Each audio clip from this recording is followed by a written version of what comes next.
लुधियाना के सुनील और उसकी बीवी रीटा एक अच्छे और संपन्न परिवार से ताल्लुक रखते थे। एक दिन रीटा की भाभी उसके घर आती है। रीटा, तुझे तो पता है तेरा भाई कुछ नहीं करता, ऊपर से 2 बच्चों की जिम्मेदारी, बेटी भी बड़ी हो गई है। तू तो बुआ है, कुछ मदद कर सकती है तो कर देना। कहाँ पैसे हैं भाभी, बस समझ लो किसी तरह हम लोग भी दिन काट रहे हैं। 2 ही तो कार है और मेरी बेटी भी बड़ी हो रही है। अब उसके लिए कार लेनी है तो 10 लाख का खर्चा तो लग ही जाएगा। तभी वहाँ सुनील आ जाता है। अरे शशि, क्या है, तू हमेशा पैसों के लिए परेशान क्यों रहती है? वैसे क्या जरूरत थी बेटी की शादी इतने बड़े घर में तय करने की? अरे पैसे नहीं थे तो ऐसे ही कर देती कहीं शादी। इतने बड़े होटल में क्यों कर रही है शादी? लेकिन यहाँ तो मामला शादी का है, डेट तय है। दरअसल तेरे भतीजे के पीएफ के पैसे आने हैं, पर उसमें देर हो रही है। जैसे ही पैसे आ जाएंगे मैं तेरे अकाउंट में डलवा दूंगी। ठीक है, हम लोग सोचकर बताएंगे। तभी वहाँ भतीजा आ जाता है।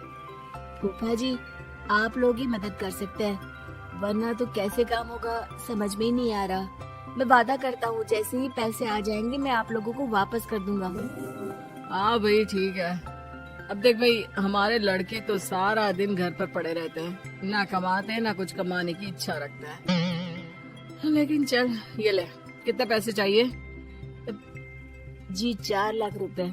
ठीक है, लेकिन पैसे ध्यान से वक्त पर वापस लौटा देना। सुनील मुसीबत के वक्त बीवी के भतीजे की मदद तो कर देता है, लेकिन उन लोगों के जाने के बाद देख ले रीटा, तेरे मायके वालों ने मांगा तो दे दिया, वरना इन लोगों का मुझे कोई भरोसा नहीं है। अरे क्यों भरोसा नहीं है? इससे पहले तो कभी इन लोगों ने आपसे मदद भी नहीं ली।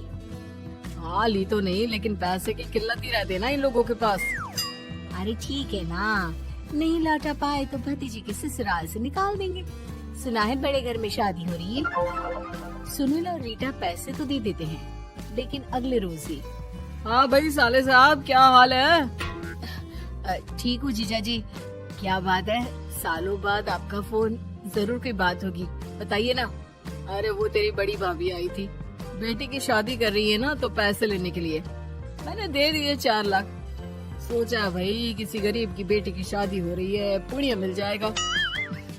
अच्छा किया जीजा जी, उनका बेटा बहुत मेहनती है, तो जल्द ही लौटा भी देगा। वहीं रीटा भी फोन करके हर किसी को पैसे देने की बात करती है। रीटा की भाभी शशि के पास उसके भाई का फोन आता है। तूने सुनील से पैसा लिया है क्या? नहीं भाई, सिर्फ बात की है, बोल तो रहा है कि दे देगा।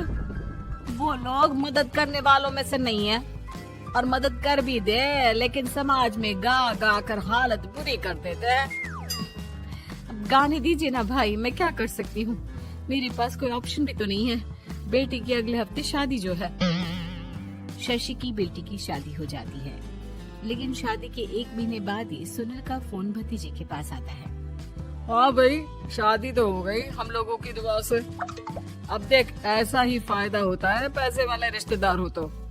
तेरे वक्त पर हम कैसे खड़े हो गए थे, लेकिन अब पैसा लौटा दे भाई।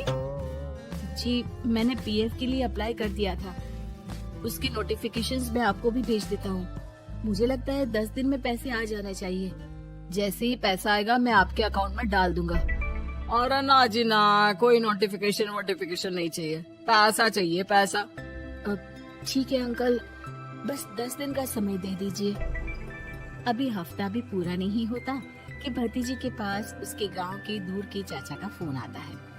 अरे बेटा, क्या बात है, सुनील के कोई पैसे ले रखे हैं तो दे क्यों नहीं देता? हाँ चाचा जी, बात तो हुई थी, 10 दिन का वक्त मांगा है, उम्मीद है हो ही जाएगा। अरे फोन कर रहा है, रोज बता रहा था कि बेटी की शादी में मदद की थी। अब क्या है ना, भले ही शादी 10 दिन रोक देते, लेकिन सुनील से मदद नहीं लेनी चाहिए थी। याद है ना, मधु की मदद करके कितना बदनाम कर दिया था उसने पूरे घर को सोसाइटी में। हाँ चाचा जी, मैं भी यही सोच रहा था कि उन लोगों से मदद नहीं लेनी चाहिए थी। कई लोगों के फोन आ चुके हैं। वही रीटा अपनी भाभी को फोन कर देती है। क्या है भाभी, कब पैसे लौटाओगी? पता है ना ये कितना बोल रहे थे, तुम्हारे बोलने पर मैंने पैसे दिए हैं। भाभी अब तो आपके बेटे की कार बेच दो और हम लोगों के पैसे दे दो। अरे लेकिन रीटा, बात तो 3 महीने की हुई थी ना, अभी तो 2 महीने भी नहीं हुए पैसा लिए, थोड़ा तो सब्र करो। नहीं नहीं भाभी, वैसे मेरा बेटा टिक्कू आ रहा है आप लोगों के घर रहने के लिए, उसको अच्छे से खिलाना पिलाना, समझी। भाभी को समझ में नहीं आता कि वो क्या करे। वो बेटे से बात करती है। अरे माँ, इन लोगों से मदद लेकर सच में बहुत बड़ी गलती कर दी। मुझे खुद समझ में नहीं आता कि कैसे इन लोगों के पैसे जल्द से जल्द दे दूं। तभी डोरबेल बजती है और रीटा का बेटा टिक्कू घर में आता है। आओ बेटा, मामी के घर पहली बार आए हो रहने।